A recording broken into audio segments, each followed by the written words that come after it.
পুকুরে মাছ ছাড়ার আগে সঠিক প্রস্তুতি গ্রহণ করতে না পারলে কাঙ্ক্ষিত উৎপাদন পাওয়া সম্ভব নয়। তাই পুকুরে মাছ ছাড়ার আগে 9টি গুরুত্বপূর্ণ ধাপ অনুসরণ করতে হবে। আসুন আজকে আমরা পুকুরে মাছ চাষের ক্ষেত্রে গুরুত্বপূর্ণ এই ধাপগুলো জেনে নিই। প্রথম ধাপে পুকুর থেকে জলজ আগাছা যেমন কচুরিপানা, কলমিলতা বা হেলেঞ্চা শেকড় সহ তুলে ফেলতে হবে।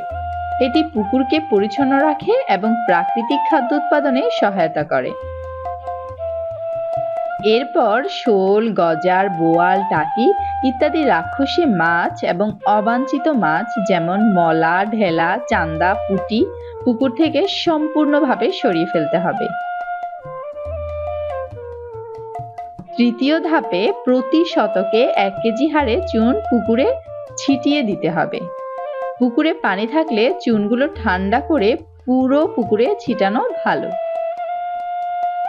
চতুর্থ ধাপে মাটি ও পানির গুণাগুণ বিবেচনায় রেখে চুন দেওয়ার 1 সপ্তাহ পর জৈব সার দিতে হবে। এটি পুকুরের প্রাকৃতিক খাদ্য উৎপাদনে সহায়তা করে। যদি পুকুর শুকনো হয় তবে সার, চুন এবং গোবর ছিটিয়ে লাঙল দিয়ে চাষ করে পানি ঢুকাতে হবে।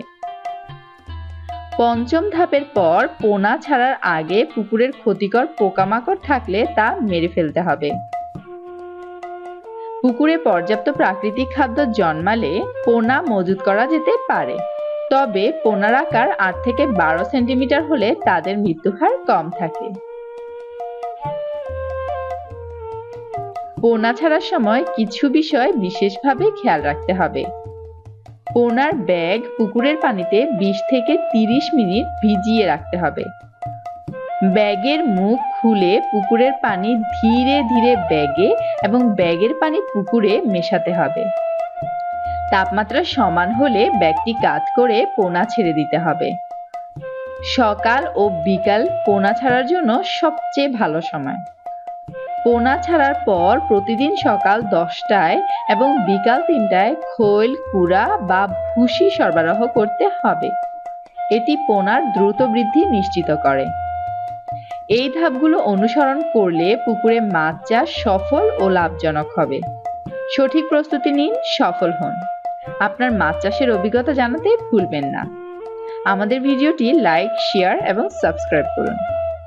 ধন্যবাদ।